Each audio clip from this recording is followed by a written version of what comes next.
It's Ace Rags Raghilda here for Mythis Arcade. What's been going on in the last 24 hours in gaming news?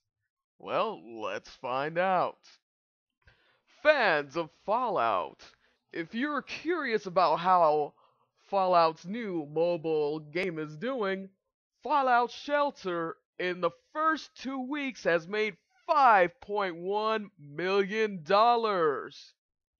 And in also surprisingly, Bethesda said they did not create this game in order to make money. It was not designed with the purpose of making money, but they did not expect the overall enthusiastic fan response to Fallout Shelter. Currently, Fallout Shelter is only available for iOS. However, the company does say that an Android version is on the way. Keep a lookout for that. Other news involving Bethesda. Bethesda makes a statement about the paid modders creation program. Back in April, Steam and Bethesda rolled out a new program for Skyrim modders, in which modders would be able to monetize their creations. However, highly negative response from the community ended this program shortly after its inception. One of the main subjects of contention was that the modders were only making 25% off of their creations, while Bethesda and Steam were taking the bigger cuts. It could be argued that since Bethesda is the one that created the game, and that they were the ones that did most of the heavy lifting in creating this world, creating the lore, creating the programming necessary to make the framework in which modders worked in to make their creations, that they should take the bigger cut. And honestly, I think this is only fair.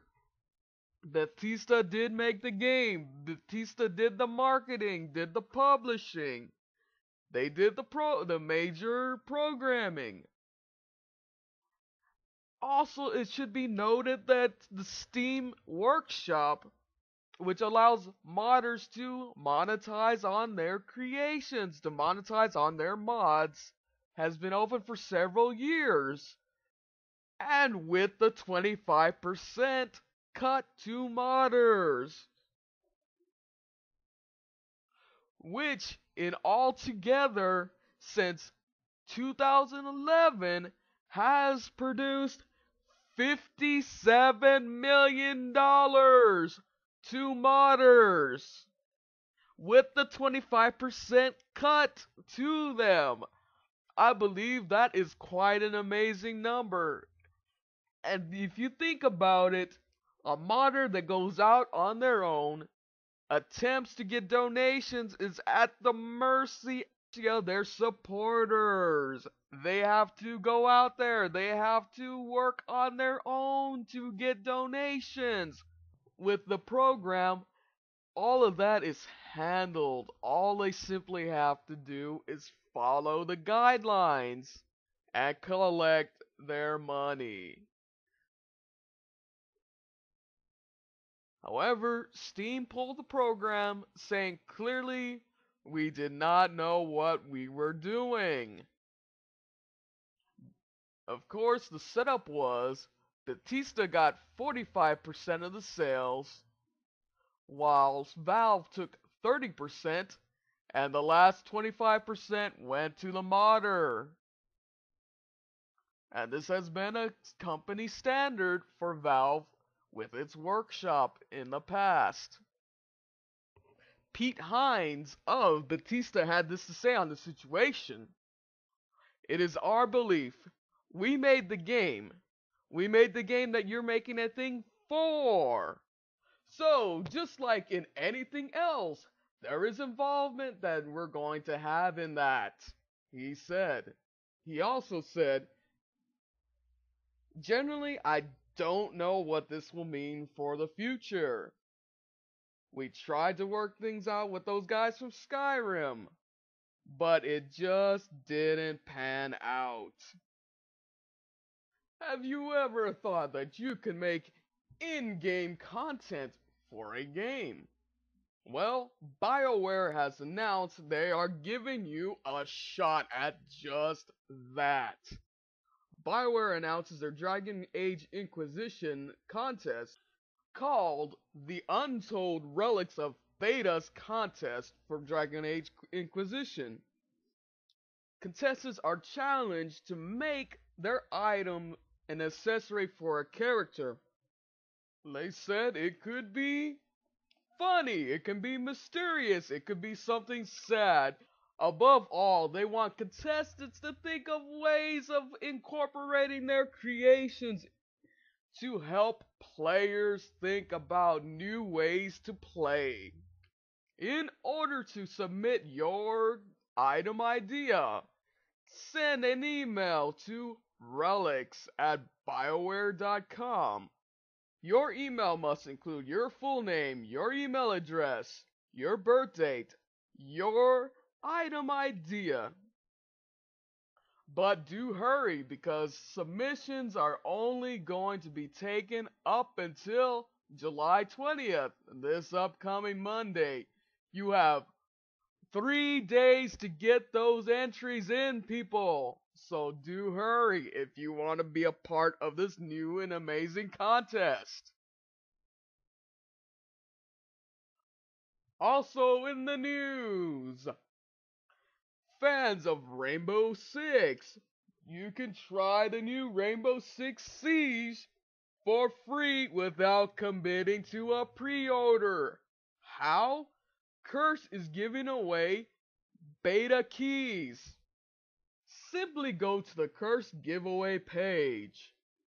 Grab an early access code there, and to redeem it, simply go to the Rainbow Six official website. There you will have your chance to redeem your code. Once you've entered your code, you will be given the choice of what platform you want to try your early access on. You can go with PC, Xbox One, or PlayStation 4. Initially, the only way to get early access prior to this announcement was to simply make a pre-order on Rainbow Six Siege. However, Ubisoft has also announced that they are signing up with Extra Life. If you give a $6 donation, you will be guaranteed a code. Beta testing is expected to begin on September 24th, 2015. Rainbow Six is expected to drop on October 13th. Let's see what else is in the news, ladies and gentlemen. Forza fans, this one's for you. Forza Horizon 2 for Xbox One will be receiving 2 free cars. That's right. Just simply download the Forza Hub, and from there you can claim 2 Porsches 2012 models available for in-game. Of course, the Forza Hub is also known for giving away exclusive in-game content such as cars, in-game currency, and more. Simply either have the app or download it, and you'll be able to claim your 2 Porsches in Forza Horizon 2. Now, this giveaway is only going to be until July 24th, 2015. So you have 1 week to grab your free Porsches. In other news, Sony PlayStation 4 tops the sales charts in the US for June. overtaking the Xbox One, which was the previous top #1 seller the prior month. While Nintendo announces that the Wii U and the 3DS is up 20% in sales. And speaking of Nintendo, thousands attend the funeral of Satoru Iwata. As you all may know, Satoru Iwata passed away of bile duct cancer recently on July 12th, 2015. And many tributes have poured in, including one by our very own Mythis Arcade, for the passing of Mr. Iwata. Memorial services were held in Kyoto, Japan. Thousands attended Satoru Iwata's funeral. Mr. Iwata passed away at the age of 55 due to complications with an obstruction in his bile duct, which was caused by a cancerous infection. Keeping in with tradition, funeral services were held for 2 days.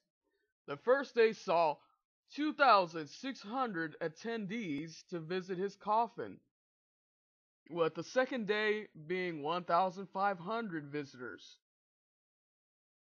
Funeral services were held at a temple in which many attendees came in carrying a Nintendo 3DS in remembrance of Mr. Iwata's accomplishments with Nintendo. If you remember, Mr. Iwata was a big supporter of both the Wii U, and the 3DS. The Wii and the 3DS being some of his biggest successes with the company. And of course, Mr. Iwata was instrumental in the launch of the 3DS line, which has sold hundreds of millions of units worldwide since its inception. In attendance at the funeral was Shigeru Miyamoto. Of course, Miyamoto being the creator of the Mario series, Zelda series, Metroid, and many more beloved Nintendo franchises. And also considered to be the top #1 choice to be the successor to Satoru Iwata for Nintendo's presidency. Also in attendance was Nintendo of America's president, Regis Fils-Aimé. Also in attendance was Senior Management Director Gino Takada.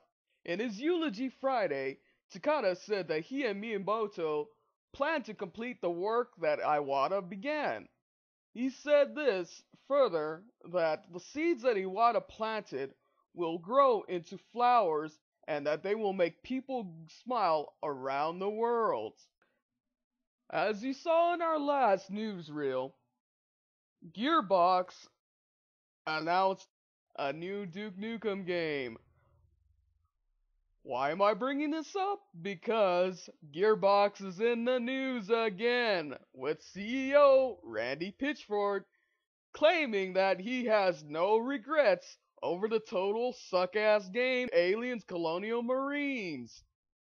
A game in which he even claims cost him losses of 10 to 15 million. Yet he has no regrets. What does that tell you about Gearbox?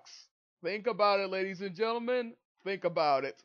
While on the subject of aliens, the new Aliens film featuring Neil Blomkamp. If you recall a film called District 9, this is the director that we are dealing with this time around. Neil Blomkamp will be the director of the new Aliens movie in the franchise. While Ridley Scott, the original director of the 1979 film, will be playing producer. Blomkamp is also teasing fans with new concept art for the Aliens film. And who do we see in this new concept art? None other than Sigourney Weaver. As some may recall, Sigourney Weaver has long been trying to get out of this franchise. She wanted Aliens 3 to be her final film. yet she came back for resurrection. But I think it's about time to let Ripley's character see her final days and let us start off new and fresh. I did like District 9, so I'm expecting maybe Blumkamp can bring us something new and refreshing to the series. We'll find out soon enough. Looking for something to do this weekend? Well, Capcom and Steam announced you can try Ultra Street Fighter 4 for free this weekend only. Get Ultra Street Fighter 4 free on Steam up until Sunday, with the full game being discounted to $10.19, a 66% discount on the original $30 price for the title, with upgrade packages of $5. And as for now, ladies and gentlemen, I am going to call this a wrap up on this news spot for Mythis Arcade. I hope you enjoyed the show, and like, subscribe, and share our videos, ladies and gentlemen. We will be back as soon as possible with more gaming news. As for now, this is your host, Ace Rags Raghilda, signing out. Laters. And the joke of the day is...